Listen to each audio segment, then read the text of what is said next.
I do want to go more into your identity.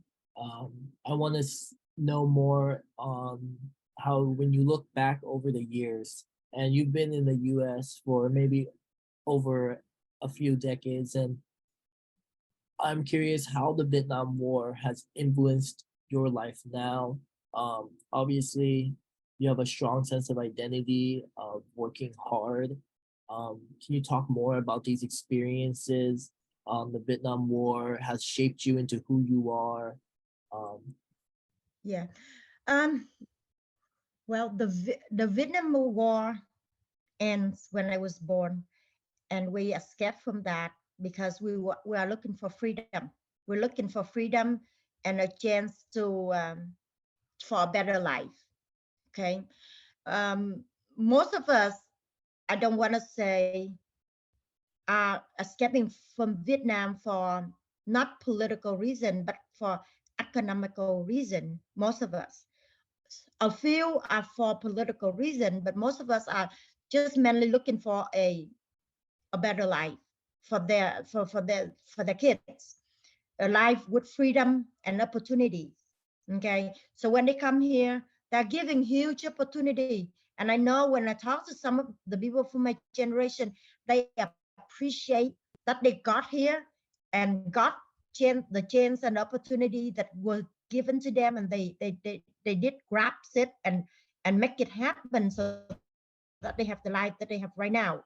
So, and they I think that mostly the tech of the day was that we we value the freedom and the opportunity that we got from this country, that we would not have gotten from Vietnam if we have stayed there. If I stayed there, I would have died already because of starvations, or or whatever. But when we are here, we're given opportunity that we would never have. Everybody was given the same opportunity here. Opportunity. Some people success, some don't. Now some fail. People who fail, they got up and they try again and again until they success. It's not where I am today. Um, I didn't have a very I have a tough life getting where I was for the 30 years I here. Right now I have I have 2 or 3 houses, and I'm well off. I'm making 6 figures a salary. I'm an accountant in a company, right? But I did not do that overnight. I don't just say, okay, everything went smoothly for me to get 2 houses. I it was a struggle, up and down. I was poor. I rented house, and then I bought my first house. I remember in 1996. My first house I bought was in 1996, and that time I was involved. 2 years later, I was involved in a car accident, and the person, she wanted to sue me for everything that I had because I have a house.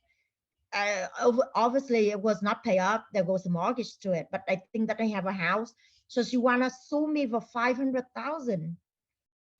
So I did, before the court final. I say let's sell the house and move to another, stay and start over. So I sell my house, and I still go to court. The court has not final yet. I still go to court, but then once her lawyer saw that I do not owe a house anymore, he dropped her case, and she would not be able to hire another lawyer. So the case dismissed. The case, the judge dismissed the case after maybe 2 years tracking now, because I have no attorney. She has a no attorney. If she want to sue me for like 5,000 or 10,000, then it go to small claim court, then she would have gotten it. But she want to sue me for 500,000 in 1996 or 1997. No, and she has no lawyer. And the Supreme Court, not the Supreme Court, the Superior Court, he said this case is going nowhere. Yeah, there's no attorney for both sides, so they closed it up. So I was able to I did not have to pay anything for that accident, and she did not get anything for accident. But in turns, I sold my house and I lost my house. I moved to Oregon for 2 years after that because I got a job offer over there. And then I stayed there for 2 years. I missed my mom and dad over in San Jose and my sister. I said, okay, let's move back to San Jose. So I moved back to San Jose, and I stay at my sister's house because, moving back and forth, you don't have money. My family, at that time, I have 3 kids already, Annie, Aline, and Emily, and me and my husband. Again, we squeezed into 1 bedroom of my parents' rented house. So my parent has rented a 3 bedroom. They stay in one, my sister stay in one, and they live 1 room for me. So the 5 of us squeezed in 1 room again, just like when I first came to America in 1985. Anyway, so after that, I got a job. I remember was very happy at 2000, in the year 2000. I got I was hired for a general accountant at a company that pays like 60K a year. That was pretty high. So my husband got a job in Cisco, the not the Cisco electronic company, the Cisco who deliver food for restaurant. Cisco spelled SYSCO, right? Anyway, he was making decent money, and after 2 years, like I said, the main thing with us is buying a house.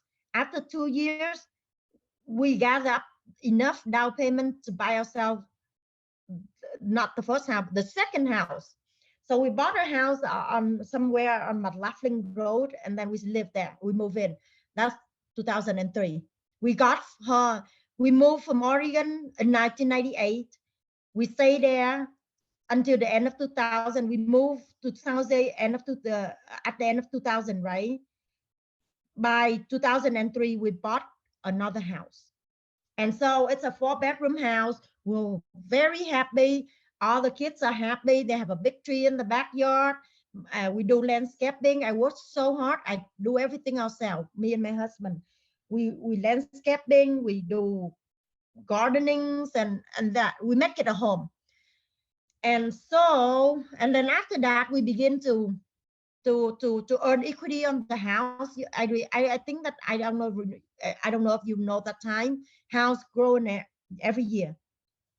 So we get the equity out and we buy another house and we rent it out, and we buy another house and we rent it out. So I think that at the time of the housing bubble in 2007, 2006 or 2007, we had 4 houses. One we live in and 3 we are renting out.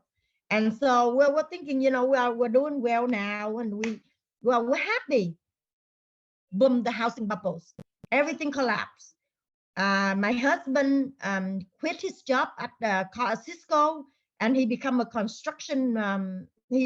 He work in construction now, and then when the housing goes down, everything goes down. The construction goes down, everything. And so he didn't have a lot of jobs. I only have 1 job that I have. In fact, I still have that job until here now. So I've worked at that job since 2000 until now, which is maybe 23 years now, 1 job. Anyway, so we begin to sell 1 of the house, and we foreclosed 3 houses. And after a couple of years, I guess I need to be honest here so that you can know the whole story.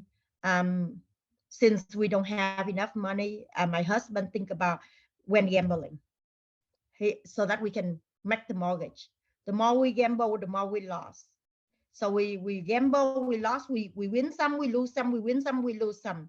So finally, we are at the point that we owe 3 months mortgage on the very house that we are living in, because we sold 1 house, we foreclosed 2 houses. We only have the one house that we're living in, but because we could not keep up with the mortgage, and then we'll keep gambling, I end up losing my house in 2007. July 2007, they took my house, they foreclosed it, and we got evicted. So I told my mom and dad, okay, we got to move. And so at the same time, I didn't talk to about my sister's situation, but my sister also bought her own house too. So we end up moving my whole family her house, which is also 4 bedroom, and we squeeze our family, my family of 5, and my parents of 2. That's 7. And she has she's married. That's 2, right? And she has a daughter. That's 3. So we squeeze all into her house, and we lived there for from July 2008 until December 2000, no, July 2007 until July 2008 is when we save up money and buy a house again. Me, what important to me is that we have to have a house to raise up my kid. I cannot squeeze my kid on 1 rooms again, you know. I do whatever it takes to buy a house for my children. So by December 2008, I save up money to buy a house.